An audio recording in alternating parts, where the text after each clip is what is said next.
बचपन में बहुत सारी पिक्चरों में दिखाया जाता है कि शादी के बाद सुहाग रात होती है। फूलों की सजी सेज, पलंग पर बैठी दुल्हन, दूध का ग्लास, दूल्हा आता है और फिर सुहाग रात होती है।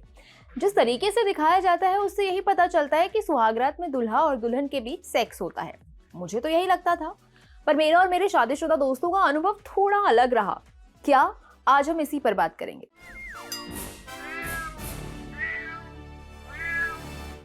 हाय, मेरा नाम है गरिमा और आप देख रहे हैं ऑर्डिनरी की स्पेशल सीरीज म्याऊं। दरअसल कल मैंने कॉफी विद करण की नए सीजन का पहला एपिसोड देखा। पहले एपिसोड में गेस्ट थे आलिया भट्ट और रणवीर सिंह। अगर आपने कॉफी विद करण देखा है तो आपको पता होगा कि इसमें एक रैपिड फायर राउंड का सेगमेंट होता है। इसमें करण ने आलिया से एक सवाल पूछा, शादी से जुड़े उस मिथ के बारे में बताइए जो आपकी शादी होते ही टूट गया। इस पर आलिया कहती है, आप पहली रात को सेक्स करते हैं, ऐसा कुछ नहीं होता। सुहाग रात जैसा कुछ नहीं होता है क्योंकि आप थके हुए होते हैं। फिल्मों और टीवी सीरियल्स में इसे बड़े इफेक्ट के साथ दिखाया जाता है। सुहाग रात है, घूंघट उठा रहा हूं मैं वाले मोड में एकदम। लेकिन हमारे यहाँ ना बिग फैट इंडियन वेडिंग वाला चलन है। शादी एक दिन का फंक्शन नहीं होता, 3 दिन 4 दिन उसमें खिंचते ही खिंचते हैं। मेहंदी, हल्दी, संगीत और उसके बाद आता है शादी का दिन। शादी भी कई घंटों में होती है। ऐसे में ज्यादातर केसेस में दूल्हा दुल्हन को सोने का ही ख्याल आता है। मैंने इस बारे में पूछा अपने दूसरे शादीशुदा कलीग से। उन्होंने बताया कि असल में सुहागरात में होता क्या है। तो 10 साढ़े 10 बजे तक काफ़ी कुछ ऐसा हैरत अंगेज चला। हैरत अंगेज ये कि मेरे कुछ दोस्त आए थे दिल्ली नोएडा से और मेरे कुछ रिश्तेदार घर में बाकी रह गए थे। ये बैठ के उस दिन ताश खेल रहे थे और फिर हम भी उनके साथ ताश खेल रहे थे।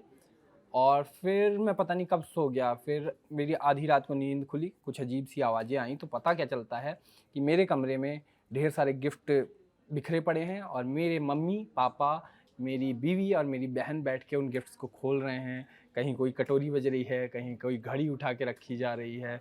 जहाँ पे मैं सोया हूँ मेरे तकिए के बगल में थर्माकोल पड़े हैं। मतलब ये लोग रात को बैठ के, जो सुहाग रात वाली रात होती है कथित रूप से, उस दिन बैठ के गिफ्ट खोल रहे थे। ये मुझसे देखा नहीं गया तो मैं भी बिस्तर से नीचे उतर गया, ज़मीन पे बैठ गया और मैं भी गिफ्ट खोलने लगा। बस इतना ही कुछ हुआ था। अब सुहाग रात का क्या बोले। सुहाग रात में आप होते हैं सुहाग और रात तो होती ही है, वो तो नैसर्गिक सत्य है, वो तो होनी है। तो हमारी शादी का मामला थोड़ा दूसरा है। मेरी बारात करीब 200 किलोमीटर दूर गई थी। तो बारात तो जिस दिन गई तो वहाँ पहुँचे 200 किलोमीटर दूर, थके हारे। उस दिन किसी तरह से दरवाज़ा लगाया, बारात शादी हुई। शादी होने में करीब करीब रात में 5 घंटे 6 घंटे उसमें जागने पड़ते हैं, क्योंकि बिहार की शादियाँ शुरू हुई होती है सुबह 2 बजे से, क्योंकि वो शुभ मुहूर्त निकलता ही है उस टाइम का। तो 2-3 बज गए उसमें। अब शादी होते सुबह 6 बज गए, तो पहले से थके हारे। फिर 4 घंटे बाद विदाई हुई। विदाई होने के बाद वही 200 किलोमीटर वापस अपने गाँव आना। और इस दौरान हमारे गाँव में ये भी तय है कि हम लड़कियां जो होती हैं, जो बहुएं होती हैं, वो घर में दिन के उजाले में नहीं आती हैं, वो शाम के बाद आती हैं। तो करीब 6-7 बजे जब अंधेरा हो जाता है तभी के उसी के आसपास हमारी बहुओं की एंट्री होती है घर में। पहली बार दहलीज पे आते हैं वो। तो यही हमारी घर में एंट्री हुई शाम में 6-7 के आसपास। उसके बाद कई रस्म रिवाज होते हैं, क्योंकि लड़की पहली बार घर में आ रही है। तो सारे रस्म रिवाज पूरे करते करते हो गए, रात के बज गए करीब 9 साढ़े 9। खाना खाया। अब चाहे किसी के लिए वो कोई भी रात हो, हमें तो, हमारे लिए तो सोने वाली रात थी। हम चुपचाप अपने कमरे में गए, बढ़िया से चद्दर तान के सो गए। और अगले दिन सुबह यही सोचा, बढ़िया थी सुहाग रात, जम कर सोए। यार सुहाग रात ना मेरे ख्याल से एक पर्टिकुलर रस्म को कहते हैं। तो ये डिपेंड करता है कि कहाँ मनाई जाती है। शायद मतलब जो यूजुअली हम मतलब समझते हैं इसका ये रहता है कि पहली रात, शादी की रात को क्या होता है। तो शादी की रात का सिस्टम अलग अलग जगह अलग अलग होता है। तो कहीं मेरे ख्याल से ये रस्म होती है कि विशेष रूप से उस दिन दूल्हा दुल्हन को एक कमरा सजाया जाता है उनके लिए, ये सब कुछ। पर मैं जहाँ का रहने वाला हूँ वहाँ इस तरह की कोई रस्म तो नहीं होती। तो मैं ये तो नहीं कहूँगा कि मुझे पता है सुहाग रात क्या होती है, कैसा होता है। पर हाँ, मैं पहली रात का अपना एक्सपीरियंस बता सकता हूँ। शादी होती है और अधिकतर लोगों ने जो आपको बताया होगा उस दिन सब लोग बहुत थके हुए होते हैं, परिवार वाले भी और दूल्हा दुल्हन भी।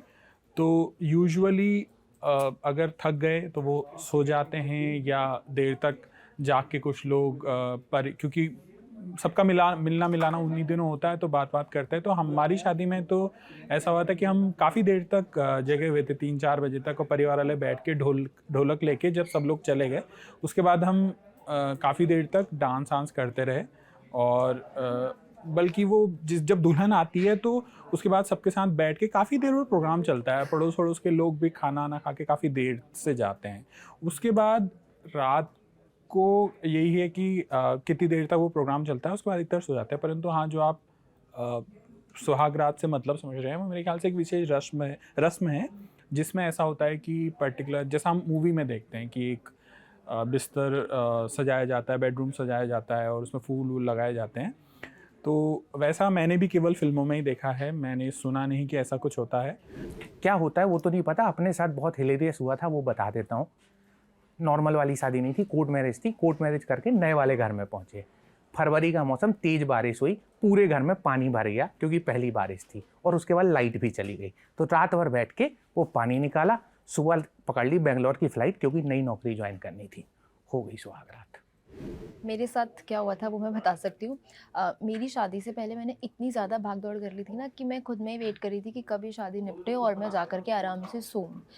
तो एक्चुअली मेरा ससुराल और मेरे मायके के बीच का डिस्टेंस भी बहुत ज़्यादा है, तो उस वजह से भी मैं इतना ज़्यादा थक गई थी, और शादी की रस्म में इतना ज़्यादा थक गई थी कि हम जा कर के एकदम ऐसे धराशायी हुए जैसे पता नहीं कितने सालों के महीनों के थके हुए होंगे। इनफैक्ट मैं the one I got married to is like my best friend.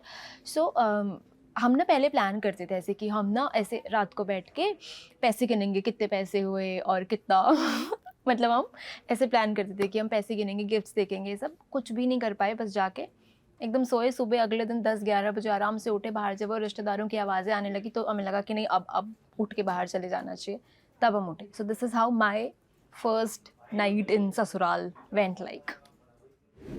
अच्छा सवाल है वैसे, इसके बारे में ज़्यादा बताने की ज़रूरत है नहीं है कि सुहागरात क्या होती है, सभी को पता ही होगा कि क्या होती है। अब मेरी बात करते हैं तो मेरी शादी आउट ऑफ स्टेशन थी, तो हम लोग सुबह जल्दी निकले। आउट ऑफ स्टेशन जाना था तो 3-4 घंटे की ड्राइव थी, बस में गए सब लोग। दोपहर में मेरी शादी हुई, हम लोग शाम को वापस आए। पंजाबी हूँ, आते ही बहुत सारे दोस्तों ने घेर लिया और फिर घर पे खाना पीना हुआ, और खाना पीना के बाद इतना स्लॉश्ड हो गए कि फिर जाके बेड पे सो गए। बट ऐसा है कि आपको इसमें पीछे कहानी है, हमारे यहाँ पंजाबी कल्चर में ऐसे है कि लोग वैसे बहुत एक्साइटेड रहते हैं, और जनरली फ्रेंड्स एक दूसरे को किसी 5 स्टार में एक नाइट बुक कर देते हैं ताकि वो जाके वहाँ एंजॉय कर सके। पर मेरे केस में मैं इतना स्लॉस्ट हो गया था कि हम लोग सो ही गए थे। वैसे किसी भी चीज को लेकर हर व्यक्ति का अनुभव अलग होता है। कई बार दूल्हा दुल्हन एक दूसरे के पुराने परिचित होते हैं तो वो एक दूसरे के साथ सहज होते हैं, उस कंफर्ट के हिसाब से एक्ट करते हैं। वहीं अरेंज मैरिज में दोनों के बीच की अंडरस्टैंडिंग थोड़ी अलग होती है, तो वो उस हिसाब से एक्ट करते हैं। मेरे एक दोस्त ने बताया कि उसके दोस्त और उसकी पत्नी अपने शादी वाले दिन ठीक से खाना नहीं खा पाए थे। भूख तेज हुई तो दोनों ने पिज्जा ऑर्डर कर लिया, और जब डिलीवरी पर्सन आया तो उसकी पत्नी दुल्हन के गेटअप में ही पिज्जा लेने चली गई। ये देखकर डिलीवरी पर्सन थोड़ा हैरान रह गया, और ये किस्सा अब उस कपल की सबसे प्यारी यादों में से एक है। वैसे जब मेरे ऑफिस के दोस्त बता रहे थे तो पीछे से ना कुछ लोग ये कह रहे थे, असल बात कुछ और होती है, बताता कोई नहीं है। हो सकता है कि आप भी यही कहें, कह लीजिएगा। आपका मैसेज इन लोगों को हम जरूर पढ़वाएंगे। देखते रहिए ऑर्डिनरी।